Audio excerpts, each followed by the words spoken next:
আলহামদুলিল্লাহ, আমরা গত সেশনে ছিলাম বনু নদীর ইহুদি গোত্রের সঙ্গে যে যুদ্ধ, সেটা ছিল হিজরি ৪র্থ সনের শুরুর দিকে। মদিনায় হিজরত করার পরে যে সমস্ত ঘটনাগুলো হয়েছে সেগুলো আমরা ধারাবাহিকভাবে যাচ্ছি। তো বনু নদীর ইহুদি গোত্রের সঙ্গে যুদ্ধ হয়েছিল রবিউল আউয়াল মাসে হিজরি ৪র্থ সনে। এরপরে আরেকটি ঘটনা ঘটে, সেটা হচ্ছে শাবান মাসে ৪র্থ হিজরি সনের শাবান মাসে নবী করিম সাল্লাল্লাহু আলাইহি সাল্লাম মদিনা থেকে বের হলেন, কারণ আবু সুফিয়ান একটা অ্যাপয়েন্টমেন্ট ঠিক করেছিলেন ওহদ যুদ্ধের পরে, যে ওহদ যুদ্ধে মনে করেছিলাম সব তোমাদেরকে শেষ করে ফেলেছি, তোমরা দেখি এখনো বেঁচে আছো, তো তোমাদের সঙ্গে ফাইনাল খেলা হবে, আবার বদরের প্রান্তরে দেখা হবে আগামী বৎসর, সে বলে গিয়েছিল। এবং মোটামুটি একটা সময়ক্ষণও প্রায় ঠিক করে গিয়েছিল। ওই সময়ক্ষণ অনুযায়ী নবী করিম সাল্লাল্লাহু আলাইহি ওয়াসাল্লাম ঠিকই প্রস্তুতি নিয়েছেন এবং তিনি ওনার লোকজন নিয়ে প্রায় 1500 বাহিনীকে নিয়ে তিনি বদরের প্রান্তরের দিকে রওনা করলেন। ওকে, এবং মদিনায় এবারে তিনি দায়িত্ব দিয়ে গেলেন ওনার নায়েব হিসাবে আবদুল্লাহ ইবনে উবাই ইবনে সালুল। আপনারা চেনেন আবদুল্লাহ ইবনে উবাই ইবনে সালুল, শেখে মুনাফিকদের সর্দার, বড় মুনাফিক মদিনার। তার ছেলে আবদুল্লাহ, বাবার নামও আবদুল্লাহ, ছেলের নামও আবদুল্লাহ, আরব দেশে এগুলো আছে কমন। তো ওই যে তার মুনাফিকের ছেলে যে আবদুল্লাহ, উনি এত দিনদার, মাশাআল্লাহ, একেবারে মুখলেস সাহাবী। উনি তার বাবাকে বহু চেষ্টা করেছেন হেদায়েতের দিকে আনার জন্য, কিন্তু বাবার কিসমতে জোটেনি। ছেলে কিন্তু অত্যন্ত দিনদার, এবং এই ছেলেকে, এই মুনাফিকের ছেলেকে দায়িত্ব দিয়ে গেলেন রাসূলুল্লাহ সাল্লাল্লাহু আলাইহি ওয়াসাল্লাম। মদিনার তত্ত্বাবধানের দায়িত্বে রেখে তিনি চলে গেলেন 1500 বাহিনীর এই বাহিনী নিয়ে। এরপরে ওনারা আবার সঙ্গে করে কিছু ব্যবসা বাণিজ্যের পণ্য নিয়েছেন সাথে, কারণ বদর এলাকায় ওই সময় আবার একটা মেলার মতো জমে, বাজার, বাৎসরিক একটা মেলার মতো বসে। সেই মেলায় ওনারা কিছু দেখলেন, যুদ্ধ যদি হয় তো হলো, না হলে মেলায় কিছু অর্থনৈতিক সুযোগ সুবিধা হবে। মদিনা থেকে ভালোই কিছু সামান টামান বিক্রি করার জন্য নিলেন সাথে করে। তো আবু সুফিয়ানও ইতিমধ্যে, সেও তার কমিটমেন্ট জানে, তো কমিটমেন্ট করে গেছে, না আসলে তো আবার কাওয়ার্ড হয়ে যাবে। তো সেও তার 2000 বাহিনী জোগাড় করে মদিনার দিকে রওনা করে দিল, এবং তার সঙ্গে ছিল 50টি ঘোড়া। কিন্তু এবারে আবু সুফিয়ান বের হতে তার কেন জানি মন সায় দিচ্ছে না, সাহস কমে গেছে। কিন্তু এখন কথা দিয়েছে, যদি বের না হয় তাহলে আরবরা বলবে, গোটা আরবে ছড়িয়ে যাবে যে কুরাইশ ভয় পেয়ে গেছে, ইসলামের আরো একটু প্রচার এবং বলিষ্ঠতা আরো ছড়িয়ে পড়বে। এই ভয়ে শেষ পর্যন্ত অনিচ্ছা সত্ত্বেও বের হয়ে গেল।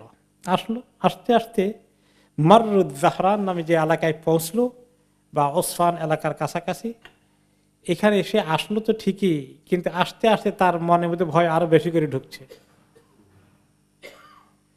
এখন সে সিদ্ধান্ত নিল যে না, আর আসবে না, পেছন দিকে চলে যাবে, ফেরত যাবে। তো সে তার লোকজনকে, সাথে লোকজনকে বলল, ইয়া মাশারা কুরাইশ ইন্না হাযাল আমা আমু জাদবিন।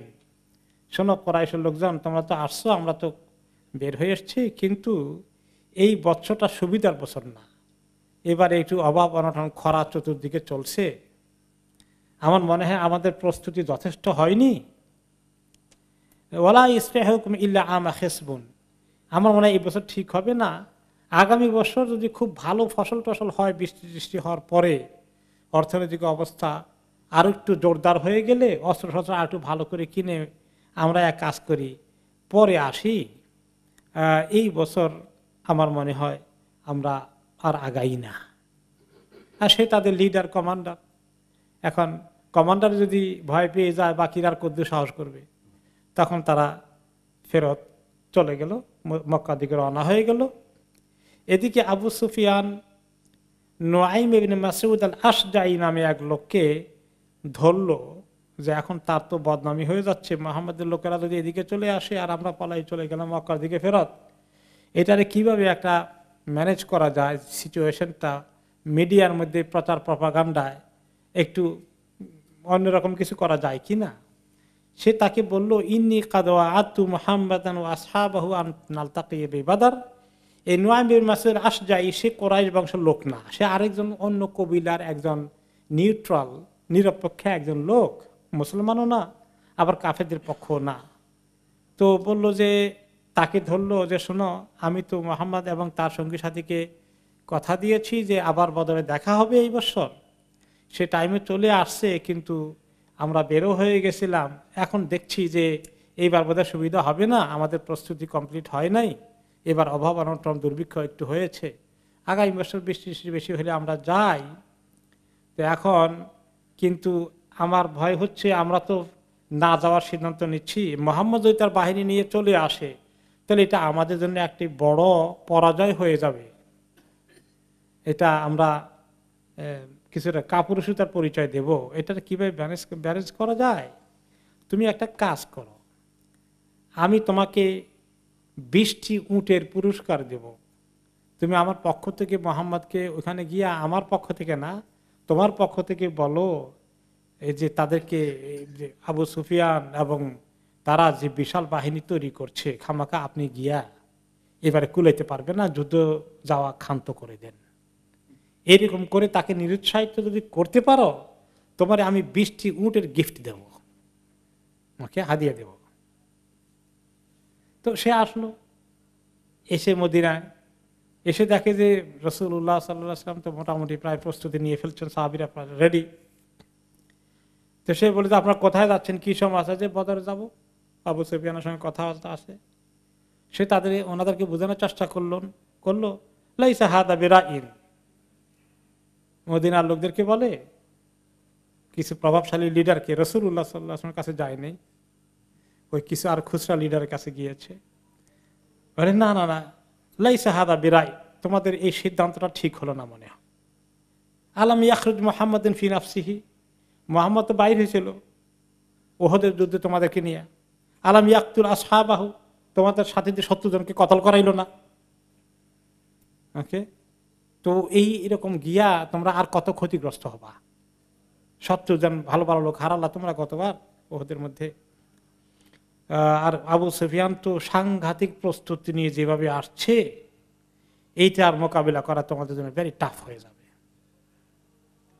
এই কথা শুনে নবী করিম সাল্লাল্লাহু আলাইহি ওয়াসাল্লামের কাছে যখন খবর পৌঁছলো, তিনি বললেন, ওয়াল্লাযী নাফসি বিয়াদিহি লা আখরুজান ওয়া ইন লাম ইয়াখরুজ মাইয়া আহাদুন। তিনি বলে দিলেন রাসূলুল্লাহ সাল্লাল্লাহু আলাইহি ওয়াসাল্লাম, আল্লাহর কসম, যার হাতে আমার জান, আমি অবশ্যই বের হব, কেউ যদি না আসে আমি একলাই যাব। নেতৃত্বের বলিষ্ঠতা কেমন দেখতে পেয়েছেন রাসূলুল্লাহ সাল্লাল্লাহু আলাইহি ওয়াসাল্লাম। সাধারণ একজন সুফি সাহেব ছিলেন না, শুধু যাকে বলিষ্ঠ নেতৃত্ব দেওয়ার মতো আল্লাহ তাআলা ওনাকে তৌফিক দিয়েছে। তো তিনি সেখানে গেলেন, আল্লাহ নবী রওনা করে বদর এলাকায় পৌঁছেই গেলেন। এখন 8 দিন থাকলেন যে আবু সুফিয়ান এবং তার সঙ্গীরা আসে কিনা, কিন্তু তারা আসলো না। তো ওইখানে আবার আরেকজন আসলো, তার নাম হলো মাখশি ইবনে আমর আদ-দমরি, সে আরেকটি অন্য কবিলার একজন লিডার। তার সঙ্গে নবী করিম সাল্লাল্লাহু আলাইহি ওয়াসাল্লামের চুক্তি হয়েছিল, মদিনার আশেপাশের কিছু কবিলাগুলোকে তিনি তার পক্ষে এলাই বানিয়েছিলেন, যে তোমরা আমাদের বিরুদ্ধে অবস্থান নিও না, আমরা তোমাদের বিরুদ্ধে অবস্থান নেব না, আমাদের ভিতরে একটা শান্তির চুক্তি থাকবে, সমঝোতা করে আমরা চলবো। এখন মাখশি ইবনে আমর আদ-দমরি এসে বলল, ওকে, ইয়া মুহাম্মদ আল্লাহি ইন কুন্না কাদ উখবিরনা আন্নাহু লাম ইয়াবকা মিনকুম আহাদ। ও মুহাম্মদ, আপনি আপনার এই বিশাল বাহিনী নিয়ে চলে আসছেন, আমরা তো খবর পেয়েছি আপনারা সবই মরেই গেছেন ওহদের যুদ্ধে, এখন দেখি সব বিশাল দলটল নিয়ে আসছেন। ফামাল্লাযী জাআ বিকা ইলা হাদাল মাওসিম, তো এই মৌসুমে, ব্যবসা বাণিজ্যের মৌসুমে এত দলবল নিয়ে কি মনে করে আসছেন? আজে তালি লিকায়ে কুরাইশ আলা হাদাল মা, বদরের এই কুয়ার পাশে কুরাইশদের সঙ্গে লড়াই করতে আবার আসছেন বুঝি আপনি? তার মানে সে উপরে উপরে চুক্তি করছে, ভিতরে ভিতরে মনটা এদিকে বেশি নাই। ওই কোরাইশদের পক্ষেই কিছুটা তার মন আছে আর কি।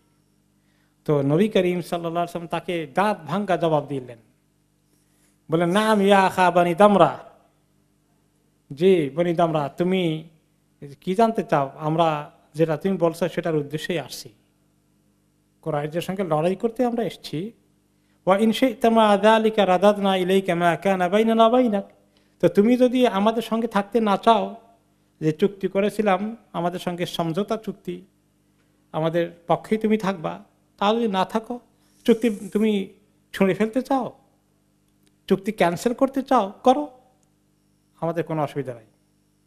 সুম্মা জাআলাদনাকা হাত্তা ইয়াহকুম আল্লাহু বাইনানা ওয়া বাইনাক, তুমি যদি আমাদের শত্রু পক্ষে অবস্থান নাও, তাহলে আল্লাহ তাআলা যুদ্ধের মাধ্যমেই তোমার সঙ্গে আমাদের ফয়সালা করে দিবেন, উই ডোন্ট কেয়ার।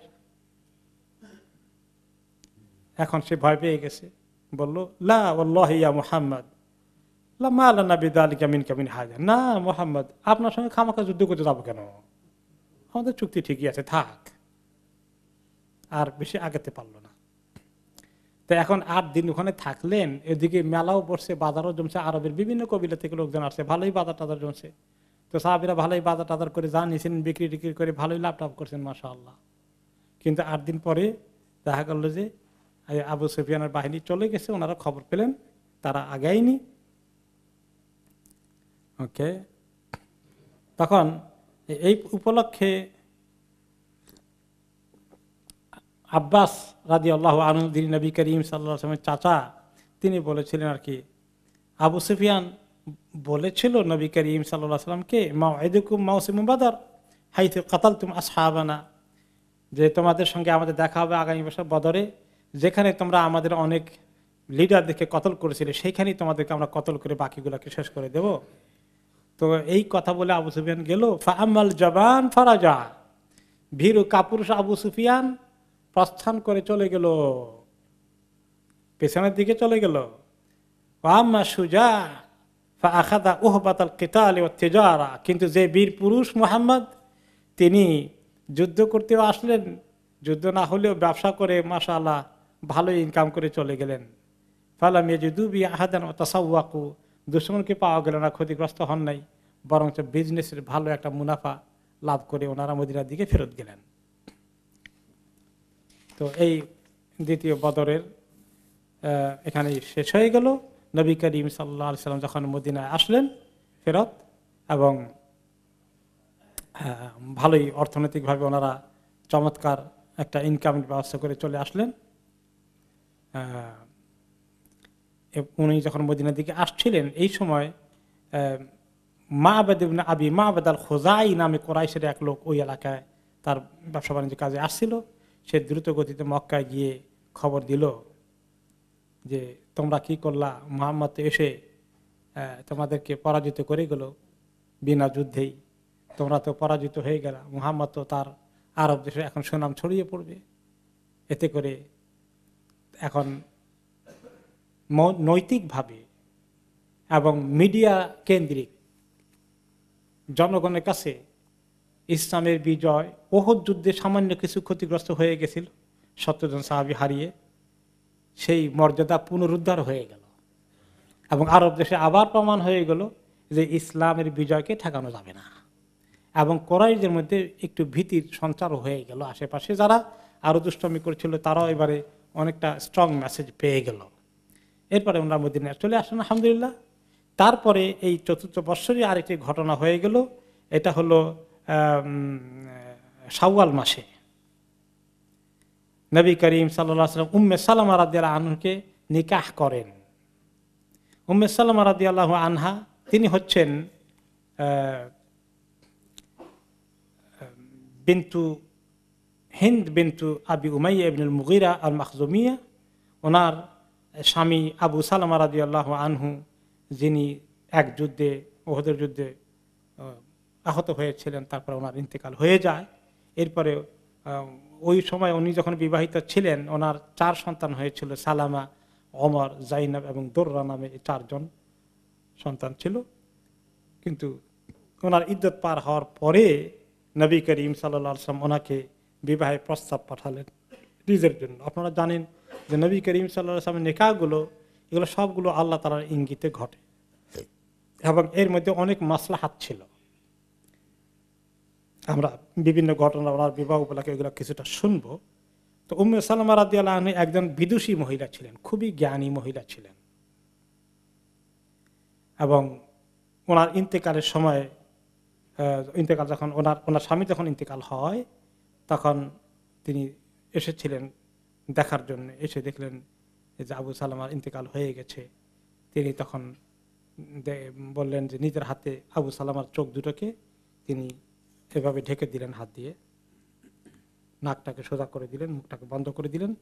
বললেন যে রূহ যখন চলে যায় চোখ সেটাকে ফলো করে, রূহ কোন দিকে যায় এই জন্য চোখগুলো খোলা থাকে। এই জন্য কারো ইন্তিকাল হয়ে গেলে শরীর শক্ত হওয়ার আগে কি করা দরকার না, চোখগুলোকে একটু বন্ধ করে এভাবে করে বন্ধ করে দেওয়া দরকার, মুখটাকে একটু ক্লোজ করে দেওয়া দরকার, নাকটাকে একটু খাড়া করে দেওয়া দরকার। তাহলে আস্তে আস্তে শক্ত হয়ে গেলে একটা স্বাভাবিক অবস্থা থাকবে। এই জন্য অনেকে যেটা করেন মুখে এভাবে বেঁধে নেন গামছা টামছা দিয়ে, যাতে কিছুক্ষণ এভাবে থাকে। তো উনি এভাবে বলে গেলেন। এরপরে যখন ওনারা খুব কান্নাকাটি করছিলেন, আবু সালামা রাদিয়াল্লাহু আনহুর বিবি উম্মে সালামা রাদিয়াল্লাহু আনহা, তিনি ওনাদেরকে সান্ত্বনা দেওয়ার জন্য কি বলেছিলেন, মা মিন মুসলিমিন তুসিবুহু মুসিবা, কোনো মুসলিমের যখন কোনো মুসিবতে লিপ্ত হয়, পড়ে যায়, অর্থাৎ এরকম মৃত্যু সংবাদ আসে তার পরিবারের সদস্যদের, ফায়াকুলু মা আমারাহুল্লাহ, তখন সে যদি বলে যেটা বলতে আল্লাহ হুকুম করেছেন। কারণ মৃত্যু সংবাদ শুনতে কি বলতে বলেছেন আল্লাহ, ইন্না লিল্লাহি ওয়া ইন্না ইলাইহি রাজিউন, এই কথাটা যদি বলে আর একটু দোয়া অ্যাড করে, আল্লাহুম্মা জুরনি ফি মুসিবাতি ওয়া আখলিফ লি খাইরাম মিনহা, হে আল্লাহ আমার এই মুসিবতের মধ্যে যে পড়েছি, এই মুসিবতের কারণে যে বিশাল পুরস্কার আছে, আপনার কাছে বড় নেকি আছে, আল্লাহ সেটা আপনি আমাকে দান করেন। আর ও আখলিফ লি খাইরাম মিনহা, এই মুসিবতে যেটা হারালাম তার মোকাবিলায়, তার বিনিময়ে আপনি আমাকে এর চেয়েও বেশি উত্তম কিছু দান করেন। এই দোয়াটা করতে হয়, আল্লাহুম্মা জুরনি ফি মুসিবাতি ও আখলিফ লি খাইরাম মিনহা। এই দোয়াটা আমাকে করতে বললেন, আমি এই দোয়াটা করলাম। এখন উম্মে সালামা রাদিয়াল্লাহু আনহা তো খুব জ্ঞানী বিদুষী মহিলা, সাংঘাতিক জ্ঞানী। তিনি বললেন, তো এই কথা দোয়া পড়তে বললেন আমাকে, এখন দোয়ার যে শেষ অংশে আছে যে আল্লাহ এই মুসিবতে যা যা আমাকে দিন, আর যেটা হারিয়েছি তার সে আরো উত্তম কিছু আল্লাহ আপনি আমাকে দান করেন। এর অর্থ কি? আবু সালামার মতো এত উত্তম মানুষ তো দুনিয়াতে আমি পাই নাই স্বামী হিসাবে, আমার কিসমতে কি আবু সালামার থেকেও ভালো কিছু জুটবে? এটা তো আমি যদি কোনোদিন বিয়ে শাদী হয় এটা আমি কেমনে পাবো? আবু সালামা কত ভালো মানুষ ছিলেন। কারণ আবু সালামা হচ্ছেন আউয়ালু বাইতিন হাজারা ইলা রাসূলিল্লাহি সাল্লাল্লাহু আলাইহি ওয়াসাল্লাম, যে তিনি মদিনার প্রথম ফ্যামিলি নিয়ে যারা মক্কা থেকে মদিনায় এসেছিলেন তিনি তাদের অন্তর্ভুক্ত। তিনি এত উঁচু মানের একজন সাহাবী ছিলেন। তারপরে আমি দোয়া পড়ছি, তো পরে বুঝছি অনেক পরে এদের দোয়ার মধ্যে যে কি নিয়ামত আছে। ফাআখলাফাল্লাহু লি রাসূলুল্লাহি সাল্লাল্লাহু আলাইহি ওয়াসাল্লাম, পরে আমি দেখি ঠিকই তো আল্লাহ আমাকে আবু সালামা থেকে উত্তম স্বামী মিলিয়ে দিয়েছেন, আমি স্বয়ং রাসূলুল্লাহ সাল্লাল্লাহু আলাইহি ওয়াসাল্লামকে স্বামী হিসেবে পেয়ে গেলাম। তো দোয়ার মধ্যে যে কত উত্তম আছে আমি তখন তো সেটা বুঝি নাই। যাই হোক, তো ওনার ইদ্যত পার হওয়ার পরে নবী করিম সাল্লাল্লাহু আলাইহি সাল্লাম ওনার কাছে প্রস্তাব পাঠালেন নিকাহের জন্য। তখন তিনি প্রস্তাবকারীর কাছে বললেন, মারহাবান বি রাসূলিল্লাহ, নবী করিম সাল্লাল্লাহু আলাইহি সাল্লামের প্রস্তাবকে ওয়েলকাম, এটাকে কিভাবে আমি না বলি। ইন্না, তবে আমার সমস্যা আছে, এই কথাটা ওনাকে গিয়ে তোমরা বলো। ইন্না ফিয়া খিলালান সালাসান, আমার 3টি সমস্যা আছে, আমার নিজের স্বভাব চরিত্রের মধ্যে 3টি বিষয় আছে, এগুলাকে আমি কেমনে হ্যান্ডেল করব? যদি ওনার সামনে এগুলো আমি করে ফেলি তাহলে তো মুশকিল। কি কি? একটা হলো আনা ইমরাআতুন শাদীদাতুল গায়রা, আমি এমন একজন মহিলা যে আমি আমার সাংঘাতিক আত্মসম্মান মর্যাদাবোধ অনেক বেশি, এবং সতীনদের সঙ্গে সম্পর্কের ক্ষেত্রে আমি যে অনেক কিছুর মধ্যে সবর করে থাকতে পারবো, কেউ আমার সঙ্গে একটু দুই কথা বললে, এবং আমি যদি দেখি যে কম্পিটিশন আছে, এগুলার ক্ষেত্রে আমি কিন্তু সহজে কম্প্রোমাইজ করতে পারি না। আমার এগুলার একটু কি বলা যায়, চেতনাবোধ অনেক বেশি। এখন সতীনদের সঙ্গে সম্পর্কের ক্ষেত্রে আমি ঠিকঠাক মতো চলতে পারবো কিনা, না একটু হিংসার মধ্যে পড়ে যাই, এটা একটা আমার নিজের ব্যাপারে আমার কনফিডেন্সের কমতি আছে, এই একটা সমস্যা। 2 নম্বর, আনা ইমরা আতুন মুসবিয়াতুন, যে আমার কোলে তো কয়েকটা বাচ্চা আছে, এখন নবী করিম সাল্লাল্লাহু আলাইহি ওয়াসাল্লাম সংসারে যাব বাচ্চা কাচ্চাগুলো ঝামেলা নিয়ে, এটা তো ওনার কষ্টের কারণ হয়ে যেতে পারে, একটা বোঝা ওনার প্রতি হয়ে যাবে। 3 নম্বর হচ্ছে ওয়ানা ইমরাআতুন লাইসা মিন আউলিয়াই আহাদুন শাহিদান ইজাওয়াজুনি, আর আমার কোনো ওয়ালি হিসাবে দায়িত্ব পালন করার মতো এরকম কেউ নাই, ওয়ালি ছাড়া তো বিয়ে শাদী হওয়া ঠিক না, পিতারা বর্তমানে আপন ভাই এরকম আমার কেউ তো নাই, তো এই আমি ওলি পাবো কোথায় গার্ডিয়ান হিসাবে? তো নবী করিম সাল্লাল্লাহু আলাইহি সাল্লাম এটা জবাব দিলেন। উনি নিজে চলে আসলেন ওনাকে ব্যাখ্যা করার জন্য, বললেন তুমি যে প্রথম বলছো তোমার যে একটু সতীনদের সঙ্গে চলতে ফিরতে গিয়ে একটু হিংসা বিদ্বেষ এই সমস্ত কম্পিটিশন তীব্র আকার ধারণ করে কিনা, এই বিষয়ে আনকি আমি আল্লাহ তাআলার কাছে দোয়া করবো, ইনশাআল্লাহ আশা করছি আল্লাহ তাআলা তোমার থেকে এই অতিরিক্ত ফিলিংটা আল্লাহ সরিয়ে নিয়ে যাবেন, যে তুমি সতীনদের সঙ্গে চলতে তোমার বড় ধরনের কষ্ট হবে না, কম্পিটিশন হিংসা বিদ্বেষ এই জাতীয় কিছু আল্লাহ তোমার দিল থেকে উঠিয়ে নিবেন। 2 নম্বর, ওমা মা যাকারতি মিন সুবিয়াতিকা ফাইন্নাল্লাহ তাআলা সায়াকফিহিম, আর বাচ্চা কাচ্চা যে কথাগুলো বলেছো আমি আশা করছি আল্লাহ তাআলা তাদের কফিল হয়ে যাবেন, অর্থাৎ তিনি নিজে এই দায়িত্ব গ্রহণ করতে ইচ্ছুক হলেন, আমি তাদের দায়িত্ব দেখভাল করব, আল্লাহ তাআলা যদি সাহায্য করেন। ওয়া আম্মা মা যাকারতি মিন আনা আন্নাহু লাইসা আহাদ মিন আউলিয়াইকি শাহিদান ফাইজাওয়াজুকি, আর যে বলছো তোমার কোনো গার্ডিয়ান ওয়ালি হিসাবে রোল প্লে করার মতো কেউ নাই, এরকম চিন্তা করে তোমার দায়িত্ব পালন করবে, ফাইন্নাহু লাইসা আহাদু আউলিয়াইকি শাহিদান ওয়ালা গায়িবান ইয়াকরাহুনি, তো তোমার যেই আছে আপনজন তোমাকে মতামত দেওয়ার ক্ষেত্রে, গাইড করার ক্ষেত্রে, এজেন্ট দেওয়ার ক্ষেত্রে ইত্যাদি ক্ষেত্রে, এগুলো তো এখানে তোমার কাছে কেউ উপস্থিত থাকুক আর অন্য কোনো জায়গায় থাকুক, আমার প্রস্তাব পেলে কেউ যে এটাকে দ্বিমত পোষণ করবে তা তো আমি মনে করি না, স্বাভাবিকভাবে মনে করার কথা না। আলহামদুলিল্লাহ পরে ওনার সঙ্গে নেকা হয়ে গেল। ফাকাত ইবনিহা জাওয়াজ রাসূলুল্লাহ সাল্লাল্লাহু আলাইহি ওয়াসাল্লাম ফাজাওয়াজাহু, তখন ওনার ওয়ালি হিসাবে উপস্থিত ছিল ওনার ছেলে, বড় হয়েছে বালেগ, ছেলেকে বললেন তুমি তো আমার এখন গার্ডিয়ান ওয়ালি, তুমি আমার নেকার কাজের দায়িত্ব গ্রহণ করো, এবং ছেলে নেকার কাজের দায়িত্ব গ্রহণ করে ওয়ালি হিসাবে নবী করিম সাল্লাল্লাহু আলাইহি ওয়াসাল্লামের কাছে নিজের মাকে বিয়ে দিলেন। ওকে, আলহামদুলিল্লাহ। এবং এই মহিলা যে এত গুরুত্বপূর্ণ ব্যক্তিত্ব এটা বোঝা গেছে আরো পরে, কেন রাসূলুল্লাহ সাল্লাল্লাহু আলাইহি ওয়াসাল্লাম চুজ করেছিলেন। এমনিতেই যখন আপনাদের মনে আছে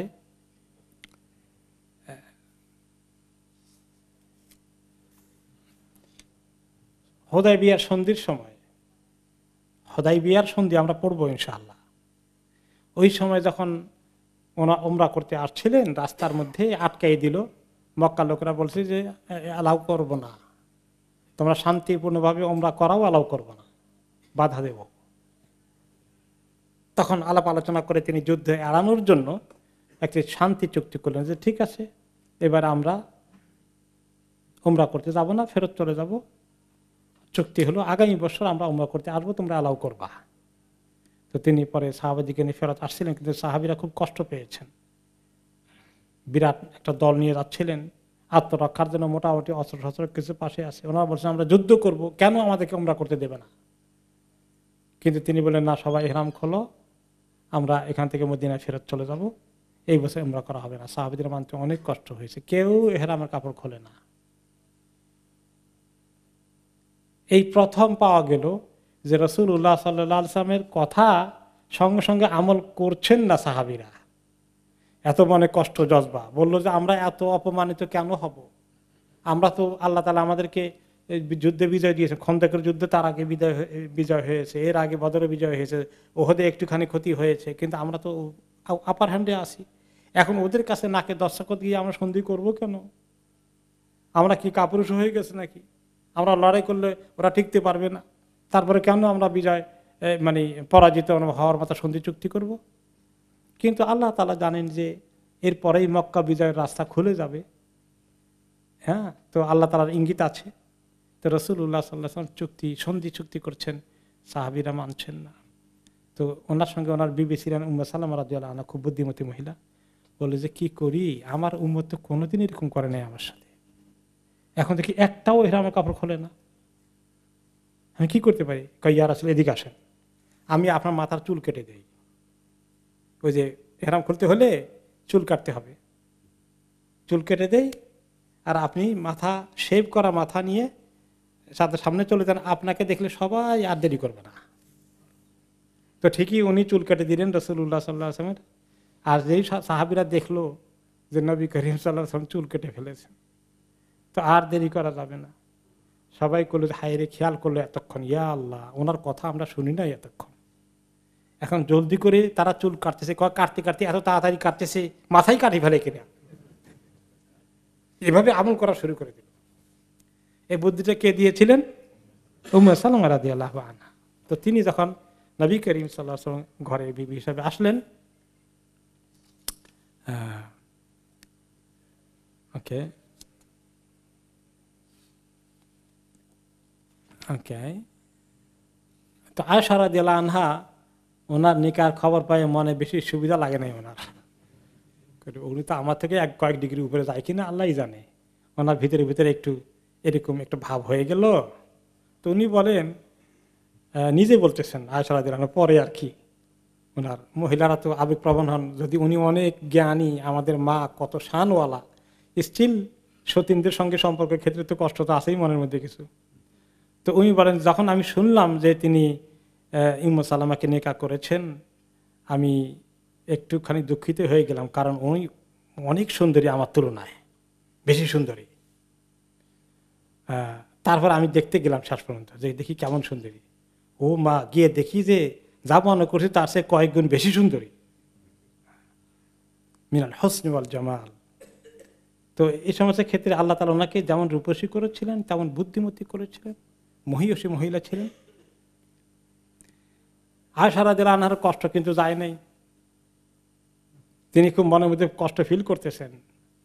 তো উম্মে সালামা রাদিয়াল্লাহু আনহা একদিন আয়েশা রাদিয়াল্লাহু আনহার ঘরে আসছেন রাসূলুল্লাহ সাল্লাল্লাহু আলাইহি সাল্লাম, ওনার ঘরে থাকার কথা সেদিন, আয়েশা রাদিয়াল্লাহু আনহার ঘরে থাকার কথা। তো থাকছেন সে ঘরে। এদিকে উম্মে সালামা রাদিয়াল্লাহু আনহা ওনার ঘরে সেদিন স্পেশাল একটু খানা পাকিয়েছেন, স্পেশাল একটা খাবার তৈরি করেছেন উম্মে সালামা রাদিয়াল্লাহু আনহা। তো মনে করলেন খাবার একটু অংশ আয়েশার ঘরে আছেন আজকে রাসূলুল্লাহ সাল্লাল্লাহু আলাইহি ওয়াসাল্লাম, ওনার ঘরে একটু দিয়ে আসে। যে ওনার ঘরে কিছু খাবার নিয়ে আসছে, একটা প্লেটে করে খাদেমকে দিয়ে নিয়ে আসছে। আয়েশা রাদিয়াল্লাহু আনহা এটা দেখে তো এবার ওনার এত কষ্ট হয়ে গেছে, তিনি ঘর থেকে বাইরে ছোট্ট একটা পাথরের টুকরা আনছেন, কাপড়ের মধ্যে করে আপনি করে লুকিয়ে এনে ওই যে প্লেটে করে দিচ্ছে, প্লেটের মধ্যে এমনি মারছেন জোরে। তো মারতে গিয়ে প্লেটের এক কোণা ভেঙে গেছে, খাবারগুলো কিছু মাটিতে পড়ে গেছে। তো রাসূলুল্লাহ সাল্লাল্লাহু আলাইহি সাল্লাম নিজের হাতে খাবারগুলো আবার উঠালেন। উনি তো খাবার পড়ে গেলে নিচে এগুলো ফেলে দিতেন না, মুছে তিনি খেয়ে নিতেন। ওগুলো উঠালেন, উঠে ওই যে খাদেমকে বললেন, গারাত উম্মুকুম, তোমাদের মা আয়েশার আজকে যে খুব চেতে গেছে, আজকে আর সহ্য করতে পারে নাই, খুব চেতে গেছে। এই কমেন্টটাই শুধু করলেন, আয়েশা রাদিয়াল্লাহু আনহা কিছু বললেন না। তারপরে বললেন যে খাদেমকে, আয়েশার ভালো প্লেটটা নিয়ে আসো, এইটা নিয়ে ফেরত দাও উম্মে সালামার কাছে, আর উম্মে সালামার ভাঙ্গা প্লেটে আয়েশা খাবে। এর দূর পর্যন্তই তিনি করলেন। এখানেই এই কাহিনীর শেষে উম্মে সালামা রাদিয়াল্লাহু আনহা কিন্তু তিনি আমাদের মাদের মধ্যে সবচেয়ে লম্বা হায়াত পেয়েছিলেন। তিনি অনেক লম্বা হায়াত পেয়েছেন, প্রায় ওনার বয়স হয়ে গেছিল 90 বছর ইন্তেকালের সময়। উনি অনেক লম্বা হায়াত পেয়েছেন। হোসাইন রাদিয়াল্লাহু আনহু যে কারবালায় শহীদ হন ওটাও তিনি পেয়েছেন। আর যেই তিনি এই সংবাদটা মদিনায় বসে শুনেছিলেন যে হোসাইন রাদিয়াল্লাহু আনহুকে কতল করা হয়েছে, এটার কারণে তিনি হেভি শকড হয়ে যান।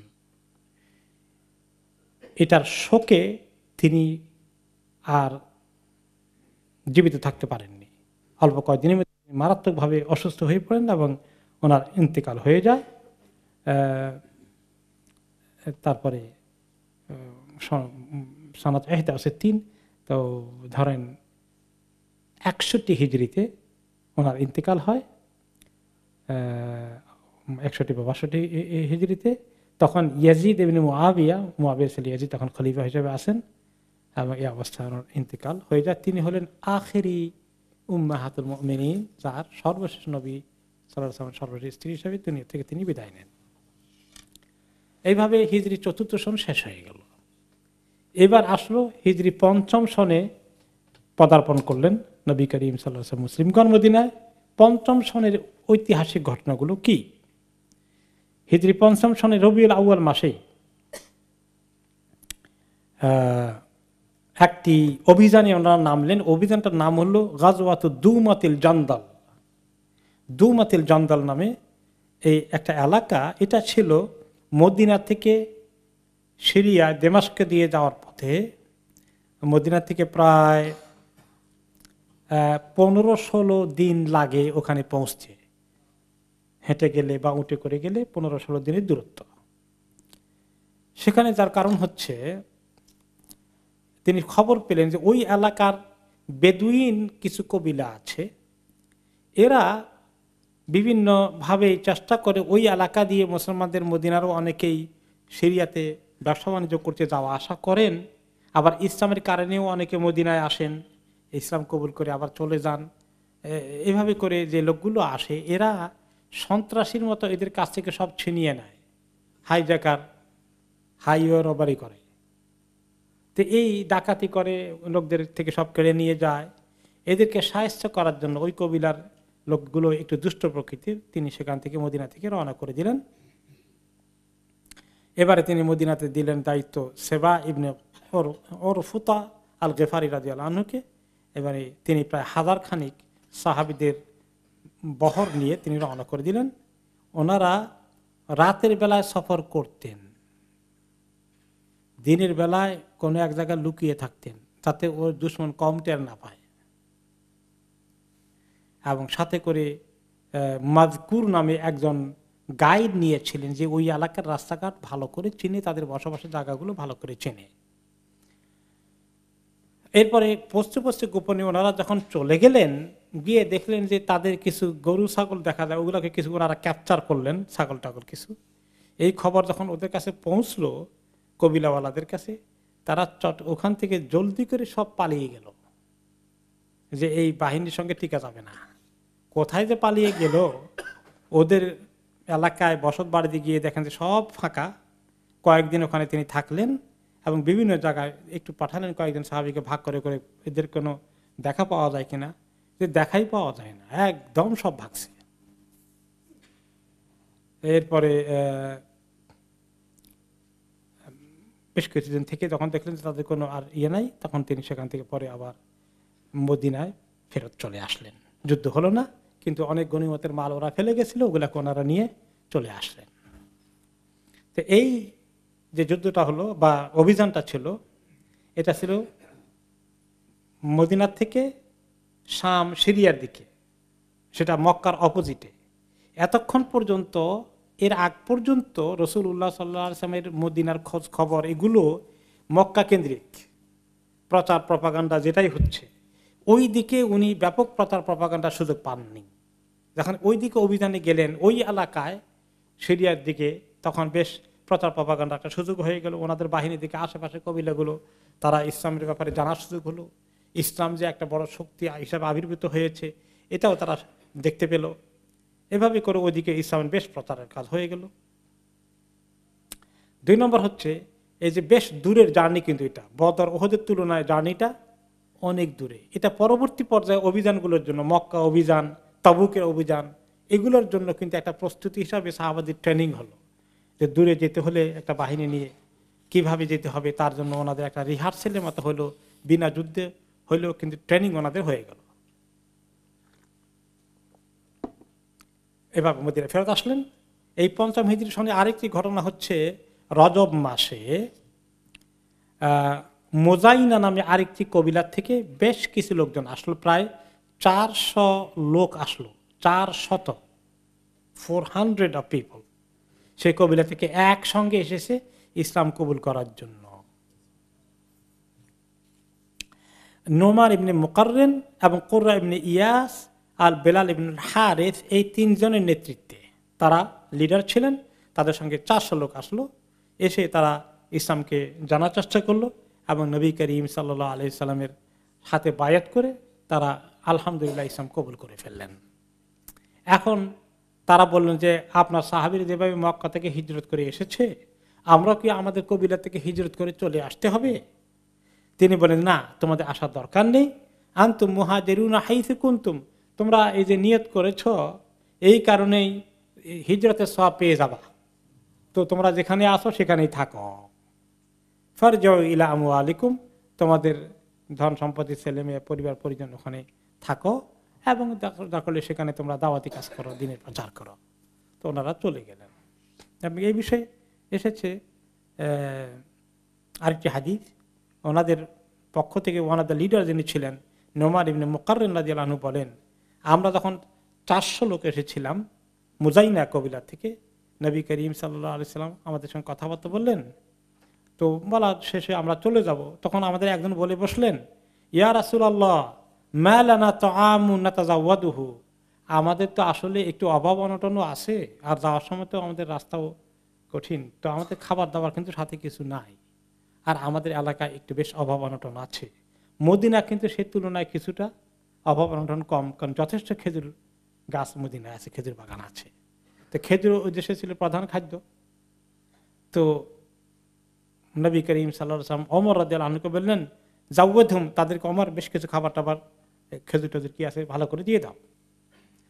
ওমর রাদিয়াল্লাহু আনহুর কাছে তিনি কিছু এরকম স্টক রেখেছিলেন গোডাউনের মতো, ওমর রাদিয়াল্লাহু আনহু সেগুলো দেখাশোনা করতেন। তিনি বললেন, মা ইনদি ইল্লা ফাদিলাতুম মিন তামর, ইয়া রাসূলুল্লাহ, তেমন কিছু নাই দেওয়ার মতো, অল্প কিছু খেজুর মাত্র আছে, মনে হয় না এই 400 লোককে এগুলো দিলে তেমন কিছু হবে বলে, ইয়া রাসূলুল্লাহ।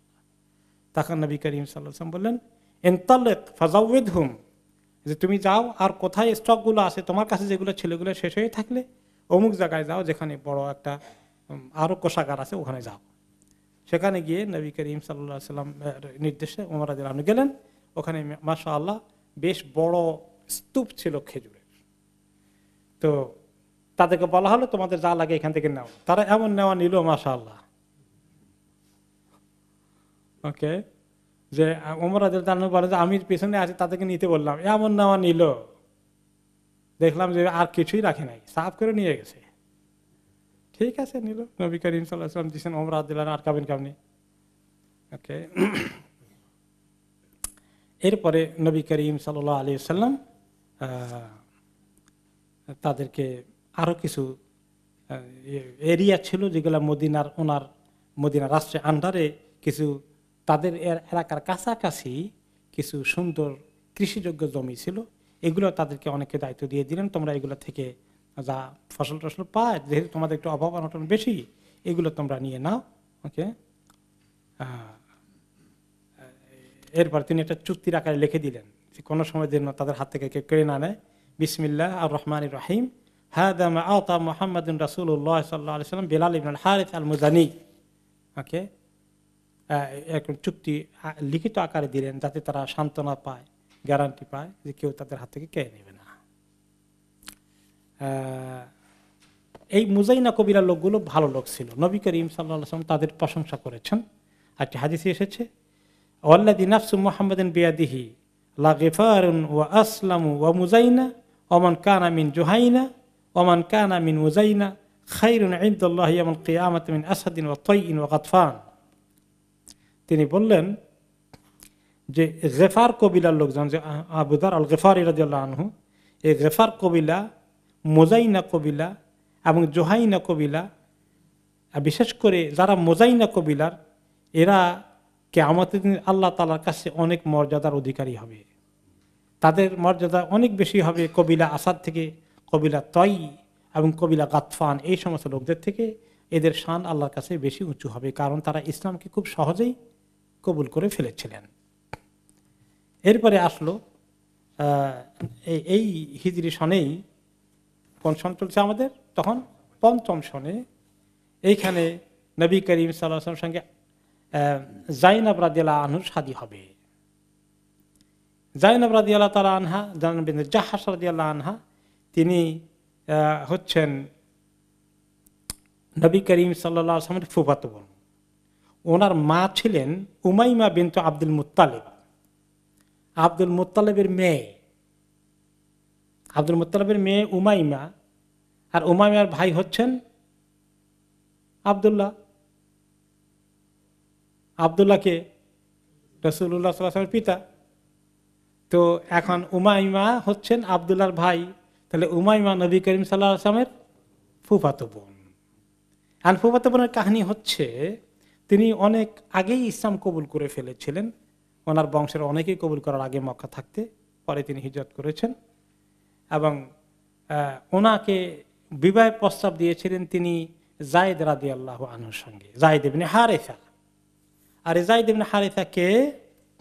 তিনি হচ্ছেন খাদিজা রাদিয়াল্লাহু আনহার গোলাম, কৃতদাস। আর এই যায়েদ আসলে একজন মুক্ত মানুষ ছিলেন। বালক অবস্থায় তিনি ইয়ামানের কাছাকাছি এলাকায় বসবাস করতেন বাবার সঙ্গে, বাপ মার সঙ্গে।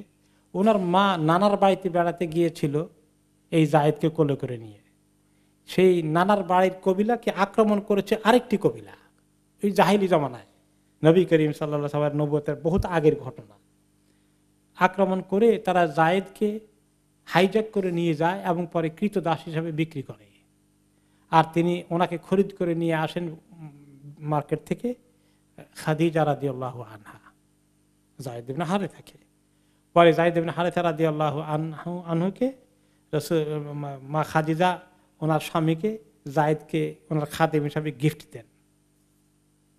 এবং এতে করে যায়েদ ইবনে হারেসার খুব সম্পর্ক হয়ে যায় রাসূলুল্লাহ সাল্লাল্লাহু আলাইহি ওয়াসাল্লামের সাথে, যে তিনি তাকে খুব মহব্বত করতেন, আর সেও পিতার মতো মহব্বত করতেন। কারণ এমন মানুষকে সে আর পাবে নাকি কোথাও? কি কিসমত যায়েদ রাদিয়াল্লাহু আনহুর, উনি ওনাকে খুব মহব্বত করতেন। আর যেহেতু নবী করিম সাল্লাল্লাহু আলাইহি ওয়াসাল্লামের কোনো পুত্র সন্তান ছিল না, কাজেই তিনি ওনাকে পুত্রের মতো মনে করেছেন। তো পুত্র এমন ফর্মালি যে পালক পুত্র যেভাবে বানায় আজকালকার জমানায়, অ্যাডপ্টেড সানের মতো, ওইরকমই করছেন। যদি এখন ইসলাম এটাকে বাতিল করে দিয়েছে, তখন তো উনি নবী হন নাই। তো যখন ওনার ঘরে আসেন, এভাবে ছেলের মতো করে আদর করেন, উনিও তাকে এভাবে সম্মান করেন। এদিকে যায়েদের পিতা তার এই সন্তানকে হারিয়ে খুঁজতে থাকে যে কোথায় বিক্রি হলো আমার ছেলেকে, আমি যত টাকা লাগে তার থেকে কিনে আনবো। খুঁজতে খুঁজতে ওখানেই ওর চাচা সম্পর্কে একজন হয়, তারা ওই ইয়ামান এলাকা থেকে উমরা করতে এসেছিল মক্কায় জাহেলি জামানায়। এসে যায়েদকে দেখে, আবিষ্কার করে, তখন গিয়ে খবর দেয়। তার বাবা কিছু টাকা পয়সা জোগাড় করে মক্কায় আসলো। খুঁজতে খুঁজতে রাসূলুল্লাহ সাল্লাল্লাহু আলাইহি ওয়াসাল্লামকে খুঁজে বের করলো যে আপনার ছেলেটা, আমার ছেলেটা আপনার ঘরে, তো এটাকে আমি কত টাকা আপনাকে দিতে হবে, আমি ছেলেটাকে আমার কাছে ফেরত নিতে চাই, আপনি মেহেরবানি করে আমাকে এই সুযোগটা দেন। তখন নবী করিম সাল্লাল্লাহু আলাইহি ওয়াসাল্লাম যায়েদকে বলেন, না, টাকা টুকু দিতে হবে না, সে যদি চলে যেতে চায় আমি এমনিতে তাকে দিয়ে দেব। তখন তিনি যায়েদকে ডাকলেন। ডাকার পরে যায়েদকে বলেন, যায়েদ, তোমার বাবা আসছে, তুমি তার সঙ্গে যাবা। তো যায়েদ রাদিয়াল্লাহু আনহু বাবার দিকে তাকালেন, রাসূলুল্লাহ সাল্লাল্লাহু আলাইহি ওয়াসাল্লামের দিকে তাকা বললেন যে, বাবা, আমি যে মানুষের কাছে আসি, আপনি জানেন কত ভালো মানুষের কাছে আমি আসি, আপনি আমাকে মেহেরবানি করে অ্যালাউ করেন, আমি ওনার কাছেই থাকবো, জোর করে নিতে পারছে না। এরপরে নবী করিম সাল্লাল্লাহু আলাইহি ওয়াসাল্লাম খুশি হয়ে গেলেন। তো বাবাও বুঝছে যে যাবে না ছেলে, হয়তো দেখা সাক্ষাৎ হবে, তারাও আসবে, দেখবে উনি হতে পারে আসবেন, কিন্তু থাকবেন তিনি রাসূলুল্লাহ সাল্লাল্লাহু আলাইহি ওয়াসাল্লামের কাছে।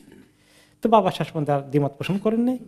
পরে নবী করিম সাল্লাল্লাহু আলাইহি সাল্লাম এই যায়েদকে নিয়ে গেলেন হারাম শরীফের ওখানে, মক্কার বাইতুল্লাহর কাছে নিয়ে। ওখানে আরব দেশে কোনো বড় চুক্তি করতে হলে, বড় কিছু করতে হলে, সিদ্ধান্ত নিতে হলে, লোকদেরকে জানাতে হলে ওইখানে যায় সবাই। তো ওইখানে গিয়ে তিনি আওয়াজ করে বললেন যে আমার এই ছেলে যায়েদকে আমি আমার ছেলে বানালাম, আমার মৃত্যুর পরে সে আমার ওয়ারিশ হবে, সে আগে মারা গেলে আমি তার ওয়ারিশ হব, তোমরা সবাই সাক্ষী থাকো। তো সবাইকে সাক্ষী রেখে তিনি পুত্র বানালেন বাবার উপস্থিতিতেই। বাবা এতে আরো খুশি হয়ে গেল, আল্লাহ, কোরাইশ বংশের লোক, আরে মোহাম্মদ এত নামি দামি লোক, সে যদি আমার ছেলেকে ছেলে বানায় আর আমার কোনো আর দুঃখ থাকে নাকি। তিনিও খুশি হয়ে গেলেন। তো খুশি হয়ে যাওয়ার পরে তিনি চলে গেলেন। এখন সবাই জানে, ডাকতো যে যায়েদ হচ্ছে মুহাম্মদ নবী করিম সাল্লাল্লাহু আলাইহি ওয়াসাল্লামের ছেলে। ওকে, এ বিষয়ে ইবনে ওমর রাদিয়াল্লাহু আনহু বলেন, সহিহ বুখারী মুসলিমের হাদিস, মা কুনা নাদু যায়েদ ইবনে হারিসা ইল্লা যায়েদ ইবনে মুহাম্মদ। যায়েদ ইবনে হারিসাকে আমরা সবাই ডাকতাম যায়েদ ইবনে মুহাম্মদ, মুহাম্মদের ছেলে যায়েদ। কিন্তু এক পর্যায়ে আল্লাহ তাআলা কোরআনের আয়াত নাজিল করে দিলেন। নবী করিম সাল্লাল্লাহু আলাইহি ওয়াসাল্লাম তৎকালীন সমাজের তরিকা অনুযায়ী কাজ করেছেন। ওনার কাছে তো তখন কোনো শরীয়ত নাই, আছে নাকি? নবী হন নাই, কিসের শরীয়ত থাকবে তখন? তো তুই এই হিসেবে তিনি সেটা বানালেন। কিন্তু আল্লাহ তাআলা কোরআনের আয়াত নাজিল করে বললেন যে এই পালক পুত্রের এই কনসেপ্ট, অ্যাডপশনের এই কনসেপ্ট ইসলামে জায়েজ নাই। আল্লাহ তাআলা সূরা আল আহজাবের ৫ নম্বর আয়াত নাজিল করলেন, বাদ আউযু বিল্লাহি মিনাশ শাইতানির রাজিম, উদউহুম লিআবাইহিম হুয়া আকসাতু ইনদাল্লাহ। তাদেরকে, সন্তানদেরকে তোমরা পিতার নামের সঙ্গে, অরিজিনাল পিতা, বায়োলজিক্যাল পিতা, যে জন্মদাতা পিতা, তার নামের সঙ্গে ডাকতে হবে। কেউ কোনোদিন জন্মদাতা ছাড়া অন্য কেউ পিতা হতে পারে না। এই জন্য আরব দেশে এখনো গেলে আপনি দেখবেন এই সন্তানের নামের পরের নামটাই হলো বাবার নাম। এই মোহাম্মদ ইবনু আবদুল্লাহ বলা লাগে না, মোহাম্মদ আবদুল্লাহ বললেই আরব লোকেরা বুঝবে মোহাম্মদ হলো ছেলে, বাবার নাম কি? আবদুল্লাহ। কারণ আমাদের থেকে সাঈদ, আহমদ, সাঈদ ছেলের নাম, বাবার নাম কি? আহমদ। এরকম করে তাদের স্টাইল কোরআন থেকে তারা নিল। এটাই ইসলামী স্টাইল। পরে নবী করিম সাল্লাল্লাহু আলাইহি ওয়াসাল্লাম উদ্যোগ করেছেন, তাকে বলে দিয়েছেন যে তুমি যায়েদ ইবনে হারিসাই তোমার পরিচয় যায়েদ ইবনে মুহাম্মদ নয়। যদিও আন্তরিক সম্পর্কে এখনো আছে, যায়েদ রাদিয়াল্লাহু আনহু সেখানে আছেন। তো এখানে আমরা একটা মাসালা শিখলাম, আমাদের মহিলারা, আমাদের বাংলাদেশেও আছে, বিয়ের পরে স্বামীর নাম গ্রহণ করে এই অনইসলামিক তরিকায়। বিয়ের পরে মহিলা স্বামীর নাম গ্রহণ করা, এইটা শরীয়ত সম্মত নয়। মহিলা কোন নাম থাকবে? তার লাস্ট নেম, পারিবারিক নেম, বাবার নাম থাকবে, আল্লাহর কোরআনের আয়াত। কিন্তু অনেক দেশে, আমাদের দেশে কিছু আলেমও আছে, ওই সব স্টাইলে ওই রকমই রাখে, স্বামী নাম লাগাই দেয় মহিলা শেষে দিয়ে। আর এই যে সমস্ত ওয়ার্ল্ডের নারীদের বেশি অধিকার দিয়েছে, তারা তাদের বাবার নাম কেড়ে নিয়ে অধিকার হরণ করেছে, আর স্বামীর নাম পিছনে লাগাইতে বাধ্য করেছে, তাই না? একটা মহিলার নাম কয়বার চেঞ্জ হয়? যতবার স্বামী পাল্টায় ততবার তার নাম চেঞ্জ হয়। তাহলে মহিলাদের সম্মান নামের দিক থেকে পাশ্চাত্যে বাড়ালো না কমালো? হ্যাঁ, ইসলাম নারী অধিকার কিভাবে দিয়েছে দেখছেন? তার নিজের নামটা, তার রাইটটাকে কেড়ে নিয়েছে, তার বাবার পরিচয়কে কেড়ে নিয়েছে। ইসলাম সেটা দিয়েছে, কোরআন দিয়ে আল্লাহ তাআলা সেটা দিয়েছেন। এখন নবী করিম সাল্লাল্লাহু আলাইহি ওয়াসাল্লাম চিন্তা করলেন যে আমি এই যায়েদ এখন বড় হয়েছে, তাকে বিয়ে করব। তো বিয়ের প্রস্তাব দেওয়ার জন্য তিনি নিজে প্রস্তাব দিলেন ওনার ফুফাতো বোন যায়েনব রাদিয়াল্লাহু আনহার সঙ্গে বিয়ে দিতে। এখন যায়েনব রাদিয়াল্লাহু আনহা রাজি না, যে যায়েদ একটা কৃতদাস, যেটাই হোক, সে অরিজিনালি দাস না থাকলেও তো এখন দাসের মধ্যে পড়ে গিয়েছিল, হাইজাক করে দাস বানিয়েছে। আর দেখতে শুনতেও এত বেশি আহামরি কিছু না, একটু খাটো মাটো ছিলেন, চেহারা ছিল তো খুব বেশি একেবারে স্মার্ট গাই না। তো উনি একটু হেজিটেশন করলেন, একটু আপত্তি করলেন, বললেন যে আমি কোরাইশ বংশের একজন মেয়ে, আনা খায়রু মিনহু হাসাবান, আমার বংশ কত উপরের বংশ, আর আমি বুঝি এরকম একটা ছেলেকে বিয়ে করব। তো নবী করিম সাল্লাল্লাহু আলাইহি ওয়াসাল্লাম চাইলেন যে এগুলাকে ভাঙার জন্য, যে ইসলামে এরকম বংশ বুনিয়াদের বড়াই, সাইয়দ বংশ আর কি বংশ, চৌধুরী বংশ থেকে শুরু করে বাকিদের বংশ নাই, এই বংশের বড়াই, এগুলো ইসলামের দৃষ্টিতে কতটুকু গ্রহণযোগ্য? আল্লাহ তাআলা কি বলেছেন?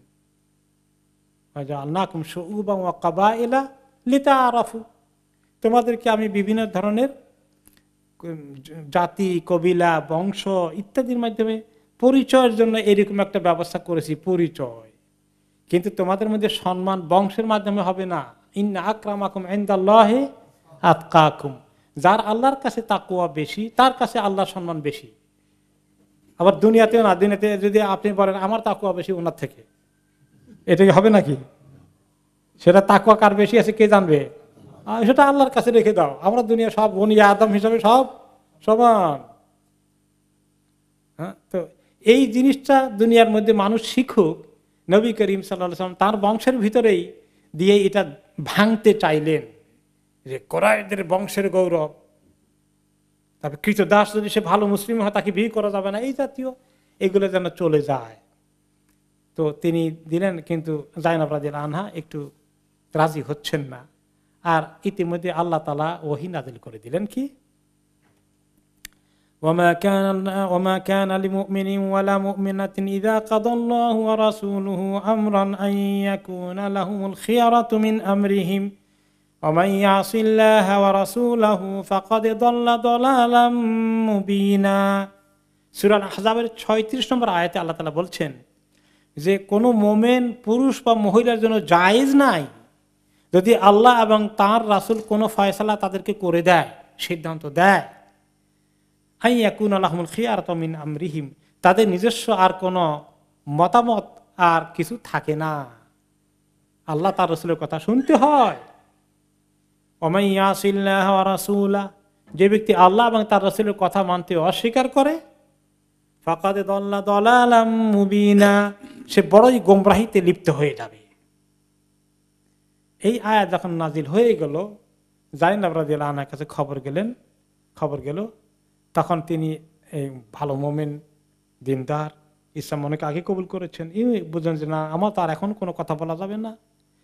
তখন তিনি বলেন, রাদিতাহু লি ইয়া রাসূলুল্লাহ মান কাহান, হে আল্লাহর রাসূল, আপনি সত্যি চান আমি তাকে বিয়ে করব যায়েদকে? ক্বালা নাম, তিনি বলেন হ্যাঁ আমি তা চাই। যায়নাব ক্বালাত ইযান লা আসি রাসূলুল্লাহ, তাহলে আমি আল্লাহর রাসূলের কথা আর অমান্য করব না। ফাকাদ আনকাহতুহু নাফসি, আমি আপনাকে বলে দিচ্ছি আমি তাকে বিয়ে করতে রাজি হয়ে গেলাম।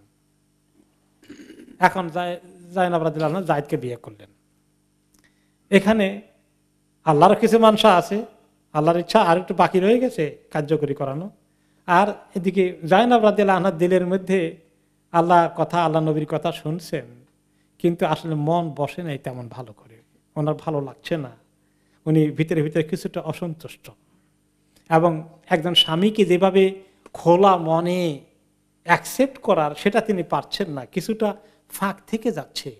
এটা যায়েদ রাদিয়াল্লাহু আনহু ফিল করলেন যে আমি তো আমার স্ত্রী মনে হয় আমাকে মন দিয়ে গ্রহণ করেনি। তো এইভাবে তিনি চিন্তা করলেন যে এটাও আমার জন্য বোধহয় ঠিক হবে না, আমি তাকে তালাক দেওয়াই উচিত। এটা যায়েদ রাদিয়াল্লাহু আনহু চিন্তা করেন। এদিকে আর প্ল্যান আরেকটা আছে,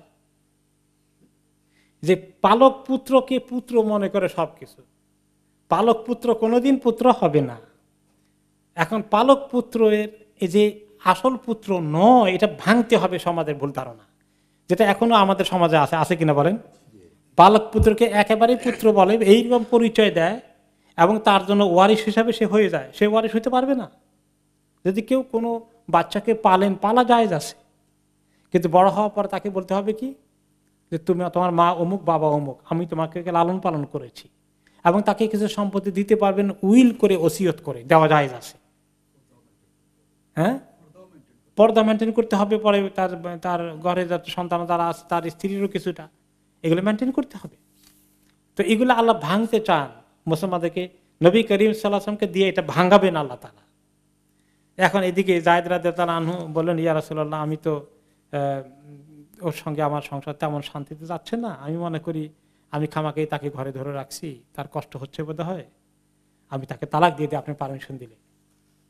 তো নবী করিম সাল্লাল্লাহু আলাইহি ওয়াসাল্লাম জায়েদকে বুঝান, ইত্তাকিল্লাহ ওয়া আমসিক আলাইকা যাওজাক, আল্লাহকে ভয় করো তো, খামাকা তালাকের দিকে যাবা, তোমার স্ত্রীকে তুমি রাখার চেষ্টা করো, বুঝাও, হয়তো বুঝবে। ওকে, এদিকে আল্লাহ তাআলা ওনাকে মেসেজ দিয়ে দিয়েছেন যে জায়েদের এটা তালাক হওয়া লাগবে, এবং তালাক হওয়ার পর ইদ্যত পার হয়ে গেলে তার স্ত্রীকে আপনাকে বিয়ে করতে হবে। ওই এটা ভাঙবেন আল্লাহ তাআলা, যে পালক পুত্রের স্ত্রীকেও বিয়ে করা যায়, এতে বোঝা গেলে পালক পুত্র কোনো পুত্রই না। বিয়ে করাইয়া নিজের পুত্র, আল্লাহ মাফ করুন, কেউ যদি নিজের পুত্রকে বিয়ে শাদী করান, বিয়ে শাদী করার পরে এই আপনার পুত্র যদি ওই তার স্ত্রীকে তালাক দেয়, এই তালাক দেওয়া স্ত্রীকে কি এই তার শ্বশুর যে যিনি ছিলেন তিনি কি বিয়ে করতে পারবেন? ন, তিনি মাহরাম, চিরদিনের জন্য কোনোদিন বিয়ে করতে পারবেন না। এইটা প্রমাণ করতে চান আল্লাহ তাআলা। তো আল্লাহ তাআলা ওনাকে মেসেজ দিলেন যে তাকে তালাক দেওয়ার জন্য আপনি মানা করেন না, তাকে উৎসাহিত করেন, তালাক দিয়ে ফেলুক, এবং আমি আপনাকে ইদ্যতের পরে তাকে বিয়ে করাবো, দিস ইজ মাই প্ল্যান, আল্লাহ ওনাকে বলছেন, মেসেজ দিয়েছেন। কিন্তু রাসূলুল্লাহ সাল্লাল্লাহু আলাইহি ওয়াসাল্লাম এটা বলতে এত সংকোচে পড়ে গেলেন যে আল্লাহর এই হুকুমটা তিনি কেমনে বলবেন, মানুষে কি বলবে, মানুষে অন্য কোনো মতলব আবিষ্কার করবে, এটা তো ওনার মানিজ্যতের জন্য বড় কষ্টের কারণ হয়ে যাবে, কি করবেন, তিনি খুব হেজিটেশনে আছেন। জায়েদ আবার আসতেছে, তাকে রাখো রাখো, তুমি থামো, তুমি তাড়াহুড়ো করো না, তুমি রাখো, বলতে পারতেছেন না যে আল্লাহ তো চায় ওটা। তখন আল্লাহ তাআলা শেষ পর্যন্ত কোরআনে আয়াত নাযিল করলেন। কোরআনে আয়াত নাযিল করলেন আল্লাহ তাআলা সূরা আল-আহজাবের 37 নম্বর আয়াতে, ওয়াইদ তাকুলু লিল্লাযী আনআমা আল্লাহু আলাইহি ওয়া আনআমতা আলাইহি আমসিক আলাইকা যাওজাক আমসিক আলাইকা যাওজাকা ওয়াত্তাকিল্লাহা ওয়া তুখফি ফি নাফসিকা মাল্লাহু মুবদীহি ওয়া তাখশান নাসা ওয়াল্লাহু আহাক্কু আন তাখশা। হে নবী, আপনি যখন বলেন যার প্রতি আল্লাহ অনেক, যাকে আল্লাহ অনেক নিয়ামত দিয়ে ধন্য করেছেন, দয়া করেছেন, আপনিও যাকে অনেক নিয়ামত দিয়ে ধন্য করেছেন, দয়া করেছেন, সেই লোকটাকে যায়েদ রাদিয়াল্লাহু আনহু, তাকে যখন আপনি খালি বলেন আমসিক আলাইকা যাওজাক, আরে তোমার বিবি রাখো রাখো তোমার কাছে, ওয়াত্তাকিল্লাহ, আল্লাহকে ভয় করে, খালি তাকে এগুলো বলেন, ওয়া তুখফি ফি নাফসিকা, আর আপনি নিজের মধ্যে এটাকে লুকিয়ে রাখেন, মাল্লাহু মুবদি, যেটা আল্লাহ বাইর করতে চান, আল্লাহ চান যে সে তালাক দেখ, আপনি বিয়ে করবেন, আপনি খালি এটার ভিতরে ঢুকাই রাখেন। ওয়া তাখশান নাস, আপনি লোকদেরকে ভয় করেন, মানে যেন আল্লাহু আহাক্কু আন তাখশা, আল্লাহই তো হক, বেশি আপনি আল্লাহকে ভয় করবেন। আপনি মানুষেরা তো ভয় করা শুরু করলেন, মানুষের কি বলবে না বলবে, আমি চাই সেটা, আপনি আমার হুকুম কার্যকরী করেন, তাকে বলেন তালাক দিতে। তো ইমাম বুখারী বর্ণনা করেছেন, আনাস রাদিয়াল্লাহু আনহু, যিনি নবী করিম সাল্লাল্লাহু আলাইহি ওয়াসাল্লামের খাদেম ছিলেন দীর্ঘদিন, তিনি বলেন, লাউ কানা রাসূলুল্লাহ সাল্লাল্লাহু আলাইহি ওয়াসাল্লাম কাতিমান শাইয়ান লাকাতামা হাদিল আয়া, যদি নবী করিম সাল্লাল্লাহু আলাইহি ওয়াসাল্লাম কিছু গোপন করতে চাইতেন ওহীর থেকে, কোন আয়াত থেকে যদি অ্যালাউড হতো কিছু গোপন করা, তাহলে এই আয়াতটাকে তিনি অবশ্যই গোপন করে ফেলতেন। তিনি এত সংকটে আছেন যে কেমনি এই আয়াতের খবর লোকদেরকে বলবেন। আয়েশা রাদিয়াল্লাহু তাআলা একই কথা বলেছেন, লাউ কানা রাসূলুল্লাহ সাল্লাল্লাহু আলাইহি ওয়াসাল্লাম কাতিমান শাইয়ান মিনাল ওয়াহী লাকাতামা হাদিল আয়া, যে আল্লাহ তাআলা নবী করিম সাল্লাল্লাহু আলাইহি ওয়াসাল্লাম আল্লাহ তাআলা কোন ওয়াহির কোন আয়াত যদি লুকাতেন, কাউকে বলতেন না, গোপন রেখে দিতেন, তাহলে এই আয়াতেই গোপন রাখতেন। কিন্তু তিনি তার ওই সাহস করতে পারেন নাই, শেষ পর্যন্ত বলতে হয়েছে। তারপরে তিনি যখন জায়েদকে বলেন যে আল্লাহ তো এরকম বলছেন, তো আল্লাহ তাআলার হুকুমে তিনি জায়েদের তালাক দিয়ে দিলেন। এরপরে নবী করিম সাল্লাল্লাহু আলাইহি ওয়াসাল্লাম ওনাকে শাদী করলেন। শাদী করার ক্ষেত্রে তিনি নিজে জায়েদকে বললেন, প্রস্তাব নিয়ে জায়েদকে পাঠালেন ইদ্যত পার হওয়ার পরে, ইযহাব ফাযকুরহা আলাইয়া, জায়েদ তার কাছে গিয়ে বলল যে আল্লাহর হুকুমে আমাকে তাকে প্রস্তাব দেওয়া লাগতেছে, আমার প্রস্তাব দিতে হচ্ছে তাকে, আমার প্রস্তাব নিয়ে তার কাছে পৌঁছাই দাও। তো জায়েদ তার কাছে গেল, কাজে যেই জায়েদ ঢুকছেন, এখন জায়েদ তো জানেন জায়েদ এখন আর তার স্বামী না, তালাক দিয়েছেন, ইদ্যত পার হয়ে গেছে, তো তিনি তার চেহারাকে ঢেকে ফেলেছেন, যে যেহেতু তিনি এখন পরমানুষ। তারপরে জায়েদ নিজের অনুভূতি বলেন, এখন ভেরি প্রাইভেট কথা, তাই না, পার্সোনাল অনুভূতি কথা। ফালাম্মা রাআইতুহা আযামাত ফি সাদরি, আমি যখন তার দিকে তাকালাম, আমার ভিতরে এমন একটা শ্রদ্ধা এবং সম্মান অন্যরকম এসে গেল, যে আমার স্ত্রী ছিল এক সময়, সেই সম্মান সেই ফিলিং না, ফিলিং হলো যে সে তো এখন উম্মাহাতুল মুমিনিন হয়ে যাবে, মোমেনদের মায়ের জায়গায় চলে যাবে, তাই না। আযামাত ফি সাদরি, আমার দিলের ভিতরে তার ব্যাপারে এখন অন্য একটা সম্মান আসনে এসে চলে গেল। মা আস্তাতিয়ান আনজুরা ইলাইহা, যে আমি এখন আর তার চেহারা দিকে একটু তাকাতে পারিনি। এরপরে আমি পেছন দিকে ফিরে তাকিয়ে তার সঙ্গে কথা বলতেছি, তার দিকে তাকাচ্ছি না, মুখটাকে পেছন দিকে দিয়ে বললাম, ইয়া যায়নাব আবশিরি আরসালানি রাসূলুল্লাহ সাল্লাল্লাহু আলাইহি ওয়াসাল্লাম ইয়াযকুরুকি, তোমাকে সুসংবাদ দিতে এসেছি, নবী করিম সাল্লাল্লাহু আলাইহি ওয়াসাল্লাম তোমার বিষয় উল্লেখ করে আমাকে প্রস্তাব দিয়ে পাঠিয়েছেন। তখন তিনি বললেন, মন্তব্য করলেন যায়নাব রাদিয়াল্লাহু আনহা, মা আনা বিসানিআতিন শাইআন হাত্তা উআমিরা রাব্বি আযজা ওয়া জাল, আমি কিছুই এখন সিদ্ধান্ত দেব না যতক্ষণ না আমার আল্লাহর সঙ্গে বোঝাপড়া না করব। কত দিনদার ছিলেন দেখতে পেয়েছেন। তার মানে তিনি ইস্তেখারা করেছেন, আল্লাহর কাছে মুনাজাত করেছেন, দোয়া করেছেন যে আল্লাহ আমি কি সিদ্ধান্ত নেব, আমার দিলের মধ্যে সেটা আপনি ক্লিয়ার করে দেন। তখন আল্লাহ তাআলা ওনার এই মুনাজাতের পরে আল্লাহ তাআলা কোরআনে আয়াত নাযিল করলেন রাসূলুল্লাহ সাল্লাল্লাহু আলাইহি ওয়াসাল্লামের কাছে। ফালাম্মা কাদা যায়দুম মিনহা ওয়াতারান যাওয়াজনাকাহা লিকাইলা ইয়াকুনা আলাল মুমিনিনা হারাজ আলাল মুমিনিনা হারাজুন ফি আজওয়াজি আদঈয়াইহিম ইযা কাদাউ মিনহুন্না ওয়াতারা ওয়া কানা আমরুল্লাহি মাফউলা। যে আল্লাহ তাআলা বলেন যে যখন যায়েদের সঙ্গে তার সম্পর্কে কিছুদিন গেল, স্ত্রী হিসেবে যায়েদ যখন তার সঙ্গে কিছুদিন ঘর সংসার করলেন, অতঃপর আমি আপনাকে এখন বিয়ে করিয়ে দিলাম যায়নবকে। কেন? আল্লাহ নিজে কারণ বলছেন। এখানে ইন্টারেস্টটা কি রাসূলুল্লাহ সাল্লাল্লাহু আলাইহি ওয়াসাল্লাম ছিল না, ইন্টারেস্ট আল্লাহর ছিল এই সিদ্ধান্তে, আল্লাহর ইন্টারেস্ট। আল্লাহ বুঝে বলছেন লিকাইলা ইয়াকুনা আলাল মুমিনিনা হারাজুন, যাতে মুমিনরা এটা বুঝে যে এটা তাদের জন্য কোনো আপত্তি নেই। ফি আজওয়াজি আদঈয়াইহিম, যদি তাদের এরকম পালক ছেলের মতো কাউকে পালন করে থাকে, তার স্ত্রী কোনো সময় যদি তালাক প্রাপ্ত হয়ে যায়, তাকে বিয়ে করতে কোনো বাধা থাকে না, অর্থাৎ তার স্ত্রী কোনোদিন এর মাহরাম হবে না। এইটা প্রমাণ করতে চেয়েছি। সোজা কথায় পালক পুত্রের কনসেপ্ট ইসলাম উঠিয়ে দিতে চেয়েছে। ওয়া কানা আমরুল্লাহি মাফউলা, আর আল্লাহর এই কাজ হতেই হবে, যেটা আল্লাহ অর্ডার করেছেন সেটা হওয়া লাগবে। হে নবী, আপনি পিছাতে পারবেন না, আমি কাজ ঘটিয়ে দিয়েছি। এরপর তার মানে এই আয়াত হচ্ছে আল্লাহর পক্ষ থেকে যায়নব রাদিয়াল্লাহু আনহাকে বিয়ে করিয়ে দেওয়া হয়েছে, আগদ হয়ে গেছে আল্লাহর পক্ষ থেকে, আর কোনো আগদ করা লাগেনি।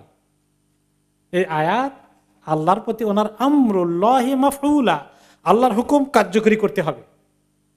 দুনিয়ার আর বিয়ে পড়ানোর দরকার আছে? বিয়ের কাজ আল্লাহ করে দিয়েছেন। আল্লাহ ঘটক, আল্লাহ কাজী, আল্লাহ সাক্ষী, সবকিছু আল্লাহ তাআলা সুবহানাল্লাহ। ওকে, যার ফলে নবী করিম সাল্লাল্লাহু আলাইহি সাল্লাম চলে এসেছেন বেগাইরে এদেন, যায়নবের পারমিশন না নিয়ে ঘরে ঢুকে গেছেন, কারণ আল্লাহ তাআলা ওনাকে স্ত্রী বানিয়ে দিয়েছেন। তো এই জন্য যায়নব রাদিয়াল্লাহু তাআলা আনহা পরবর্তী পর্যায়ে ওই সতীনদের সঙ্গে কিছু কথাবার্তা হয় না, এক একজন এক একটার। আয়েশা রাদিয়াল্লাহু আনহা বলতেন, তোমরা সবাই তো আগে বিয়ে হয়েছিল, আমি তো একমাত্র কুমারী, কেউ আমার উপরে উঠতে পারবো না। তো যায়নব রাদিয়াল্লাহু আনহা বলতেন, আরে তোমাদের সবার বিয়ে হয়েছে জমিনে, আর আমার বিয়ে হয়েছে আসমানে। আল্লাহ তাআলা আমার উকিল ছিলেন, আল্লাহ তাআলা আমার খুতবা পড়ে ওই বিয়ে করে যারা দায়িত্ব পালন করেছেন, তোমরা কি আমার কাছে পৌঁছতে পারবা? তোমাদের সবার বিয়ে জমিনে হয়েছে। তো তিনি এটা গর্ব করে বলতেন, ও যাওয়াজানিল্লাহু তাআলা মিন ফাওকি সাব'a সামাওয়াত, 7 আসমানের উপর থেকে আল্লাহ তাআলা আমাকে বিয়ে করে দিয়েছেন। তো এটা হলো যে কেন বিয়ে করেছে। কিন্তু এখানেই কিছু যারা ওরিয়েন্টালিস্ট, প্রাচ্যবিদ, যারা নবী করিম সাল্লাল্লাহু আলাইহি ওয়াসাল্লামের চরিত্রের মধ্যে দোষ বাইর করার চেষ্টা করেছে, তারা বলে দেখো আসলে তো ভালোবাসছিল মোহাম্মদ জাইনবকে, এই ভালোবাসার কারণে এই কাজ করেছে, নাউজুবিল্লাহ। হ্যাঁ, এই কথা ওই আয়াতের তাফসিরের মধ্যে যে আছে যে আপনি আপনি ভিতরে লুকিয়ে রাখেন যেটা আল্লাহ প্রকাশ করতে চান, তারা বলছে যে ভিতরে ভিতরে ভালোবাসা ওইটা আল্লাহ প্রকাশ করে দিবে, নাউজুবিল্লাহ। দেখেন উল্টা তাফসির করেছে। কোন কোন মুসলিম লোকেরাও এই তাফসির গ্রহণ করে বসে আছে। এটা বিরাট ভুল কথা।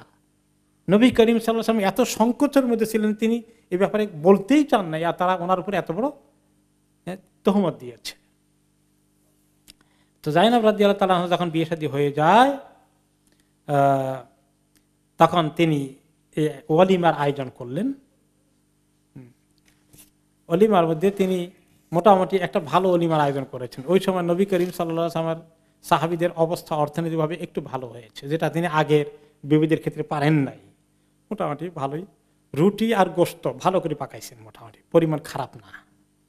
তো ইমাম মুসলিম, ইমাম আহমদ অনেক কোন কোন হাদিসে এসেছে, আনাস রাদিয়াল্লাহু আনহু ওনার খাদেম হাদিসে বর্ণনা করেছেন যে মা আউলামা রাসূলুল্লাহ সাল্লাল্লাহু আলাইহি ওয়াসাল্লাম আলা ইমরাআতিন মিন নিসাইহি আকসারা আও আফদালা মিম্মা আউলামা আলা জাইনব।